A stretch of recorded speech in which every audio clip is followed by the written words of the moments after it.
Cosmic here, welcome back to the channel, and today we're going to talk about the 6 Hunter x Hunter decks that you need to know about to get started in Union Arena. Now, if you're not sure where to start in your deck building journey, don't worry, I have a separate video for that, but in this video, I just want to talk about the decks at a high level, so you know what to prepare for, and just some of the key cards or combos to know what to expect as you're getting ready to play. So yes, these are going to be ranked, in my opinion, from best to worst, or I will say most flavorful perhaps, but I think all these decks are fun in their own right, and at least playing once just to see how Union Arena has really captured the different flavor of these decks. So up first we have Kurapika. If you've seen my other videos on the channel, this is just my go-to deck. I really do love the more late game strategies in Union Arena in general because they usually have a flashier top end that gets to do something really cool. And in this deck in particular, yes, it is going to be slower than the other decks in the format, but the payoff is going to be your top end wall, which can have both a defensive raid that can really swing the game in your favor, as well as a 5k body to help wall off those 4k attacks that your opponent is going to be trying to connect with.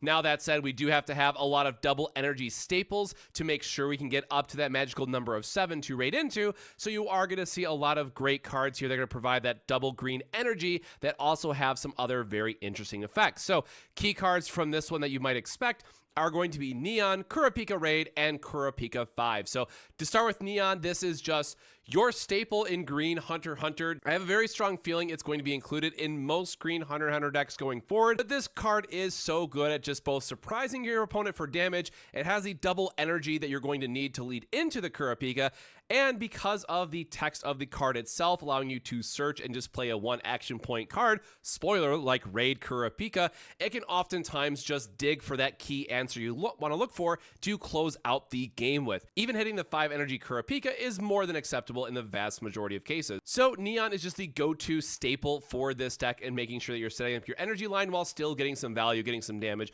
where you can. The 7 energy Raid Kurapika, this is, in my opinion, one of the best raid cards that we're going to have in the first month because it has both a very strong offensive ability where when played it can have snipe, which means you get targeted removal plus impact, so you can remove their key threat while still dealing damage. But then what's also really nice is if this comes out of your life at the right time, you get to raid, have a 5k blocker, and rest something else, generally netting you a 2 life save in that regard a lot of times, because again, keep in mind you are the slower to set up deck in the format, so the Raid Kurapika coming out of life can be an absolutely clutch move. And then from there, we just need a little bit of, consistency, right? The other part of Union Arena is there's not really a lot of draw effects or search effects that don't have a downside to them. So the 5 energy Kurapika, which has 4k, it has your color trigger, which is just nice for getting some surprise blockers sometimes if you really need to, but both on when played and when attacking, you get to look at the top card of your deck and place it on top or bottom. So with this ability, you do get the effect immediately because it does have that when played, it does come into play rested. So on every turn you play it, and then after, you're always getting that extra filtering. On top of that, it does have impact as long as you have 6 energy, but again, because we are playing all the double energy modifiers that help us line up into the 7 energy Kurapika, 5 Kurapika is going to have impact the vast majority of the time. Now, the other parts to maybe consider or talk about is some of the changes that we got. So the 2 Kurapika, which now has the ability to give itself impact, is really important because this is such now going to be a staple with Emperor's Time, which previously you had to play it early on just for removal and make sure you don't fall too far behind. But now with this Kurapika and Emperor Time, you're able to get the snipe, impact, and draw a card, giving you that ultimate early to mid-game control that we didn't really have access to otherwise. Some other things I want to try in this one is Wing, which is a very key card in the next deck that we're going to talk about, but just getting that extra 1000 BP can be really important because Kurapika at 3k by himself is not going to be able to consistently get that impact damage where you want it, so having that extra 1k boost at the right time can be very important. And then lastly, we have Hanzo, which is just another way to get that 5k BP trigger that we need. He gains it when attacking, lasts on a turn to activate Kurapika's effect. Now, admittedly, this is a change that I'm not sure is totally going to make it to the final version of this list or not, but I think the 2 energy Kurapika is by far and away a must-play addition to the deck. We just have to work on the numbers and figure out where it's going to go from there. Up next, we have the Blue Bomber deck. Now, if the Kurapika deck is my favorite overall, just from a competitive standpoint, Blue Bomber is by far my favorite deck to play period. It is your ultimate mid-game disruption strategy with some really fun top deck manipulation gimmicks that really bring together the feel of the Bomber archetype and get to play with some risky dice as well. So this is one that I think captures the flavor of this arc very well, on top of being a good and probably the second best Hunter x Hunter deck overall. That is just a blast to play overall. So for this one, it's pretty straightforward in setting up your plays, but some of the key cards we can look forward to then are Bara, Genthru, and Goryenyu. As I mentioned, this entire deck revolves around placing cards on the top of your deck or understanding what's on top to get the most value out of it and get some other triggers. Now, the one downside I will say of the deck is that for Genthru's ability himself on raid, he only removes a 3k. This is something that holds it back pretty significantly compared to some of the other raid options in Union Arena overall, but generally speaking, as long as you're able to remove something and guarantee a point of damage, it's more than okay. Then you have stuff like Bara, who is going to be able to shrink it from a 4k to a 3k and then make sure you get that trigger, but still you'll find that there are some turns that you'll look at the either top card of the deck, not have it, don't have the right sequencing. It can be a little bit more inconsistent for what we'd really like, and this is something that does get buffed up in Volume 2 at least a little bit, but for now I think it has enough disruption that if you find the right pockets to swing damage in your favor in the mid game, you're going to come out very far ahead.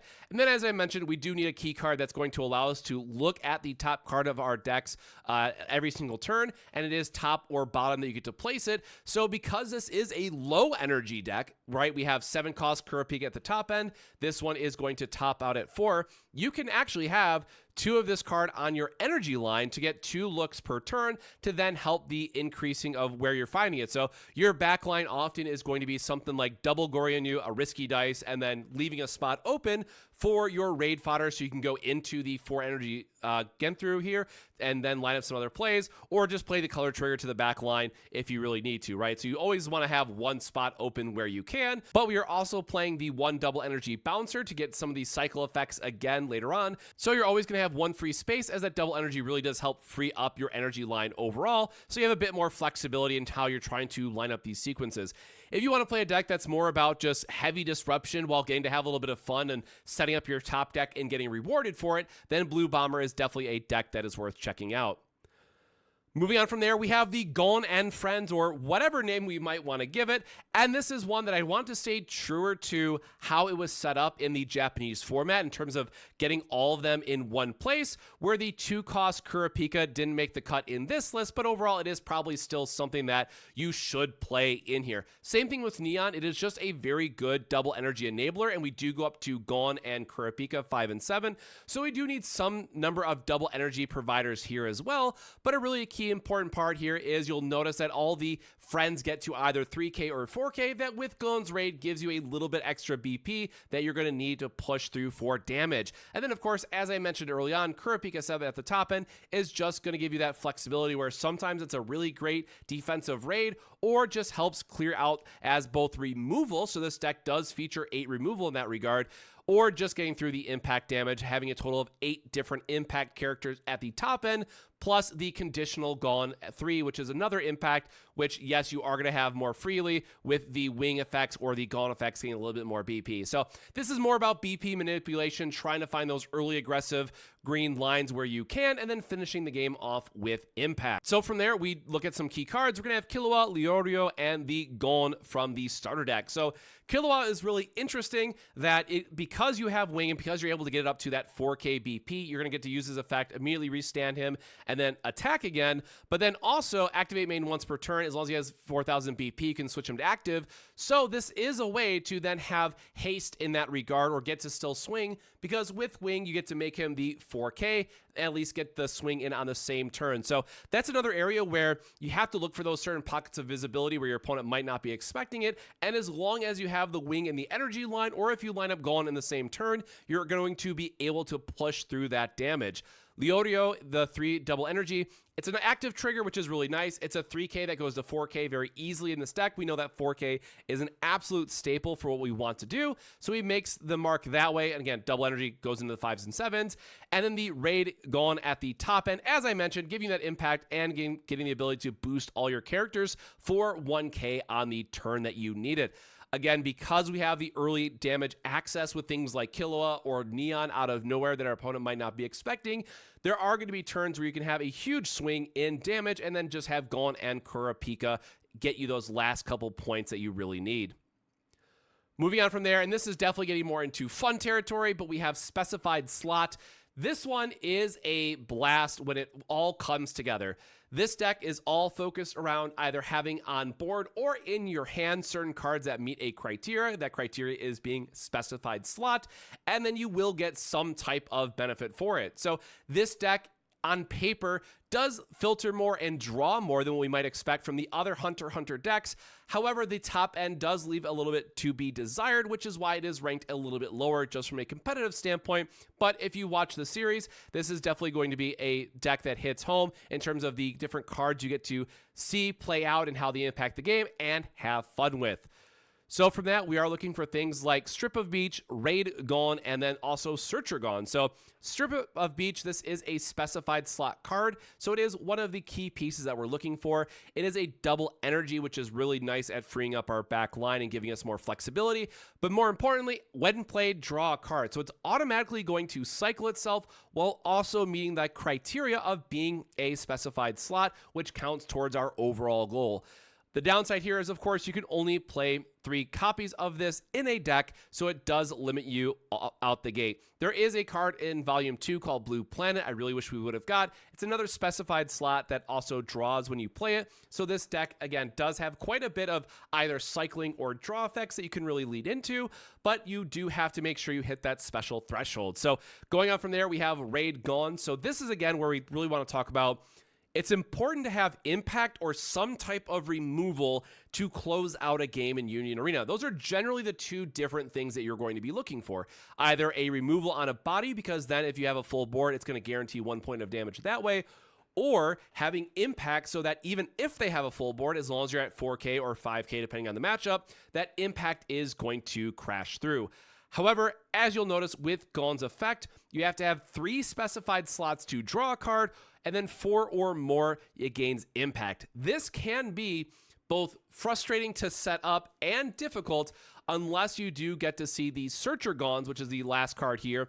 And as I mentioned, searching effects are extremely rare in Union Arena that don't also make you discard a card. So I do like the idea that we have the 3/1 Gon here that can find things like Strip of Beach and then also draw us a card that way without really losing too much. But again, getting to 4 cards consistently when you're trying to do things like have the necklace in hand as a removal and then spend it can be a little bit difficult. And for how difficult of a task it can be, we're only gaining impact where other cards just get this for free and have some other benefit attached to them.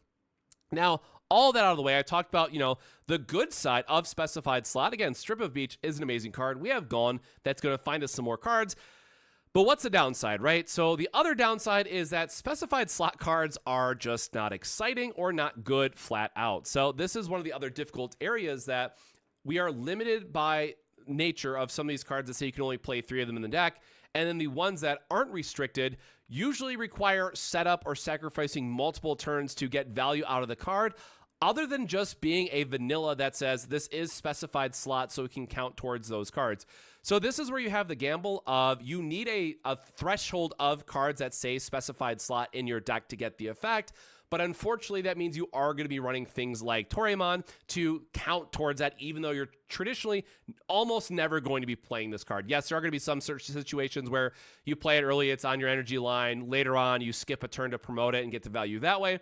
There are some cases, but in that scenario, you are giving up damage to gain a card off of the Toryumon, which took multiple turns to get there. So this is, again, one of those pieces where you either play it early and it just barely does what you need it to do, or if you find it too late, the only good use it has is counting for Specified Slot, unfortunately. So that is going to be one of the downsides, but again, it is a fun deck to play from if you watch the series standpoint and getting to see some of these key cards, and there's some other flexibility choices that you could make, but overall, that is the Specified Slot deck. Now, going into the last 2, I do need to add a huge disclaimer up front. The 2 purple decks in Hunter x Hunter unfortunately don't stand alone all that well by themselves. The best purple deck that you're going to make, which is the Zoldak family and the Phantom Troop, is going to be a combination of the two. So yes, I did cheat a little bit here at the end, and I try to just focus on here's a deck that features the Zoldak family, and here's a deck that features the Phantom Troop, but ultimately this is something that you're going to want to take the best cards of each, mash them together, and kind of go from there, and some of that will make sense as I'm talking through both of these decks. So up first, we have the Zoldak family. This is one that, if you, again, watch the series, you know that Silva, Illumi, and Killua, and this is one that, thanks to the new Killua card, is actually really good for this deck. That was a nice pickup, but it is something that, as we think about what does the top end look like, it does lack a little bit in terms of what are your finishers overall. This deck itself does require a bit of setup, does require very specific either interactions or key pieces on board to get you the extra effect, but when it comes online, it can be very strong in the right matchup. So key cards that we're looking at are just those three that I mentioned, the Killua, Silva, and Illumi. Killua, I mentioned in another video, having the double energy and having that pseudo step effect to make sure you can go back to your energy line to get up to the 5 energy that you need for both Silva and Illumi is very important, and it does have the ability to make itself into a 4K attacker. So overall, Killua, in terms of like needing the double energy and getting to where we need to be, this is a pretty perfect card for what we're looking for.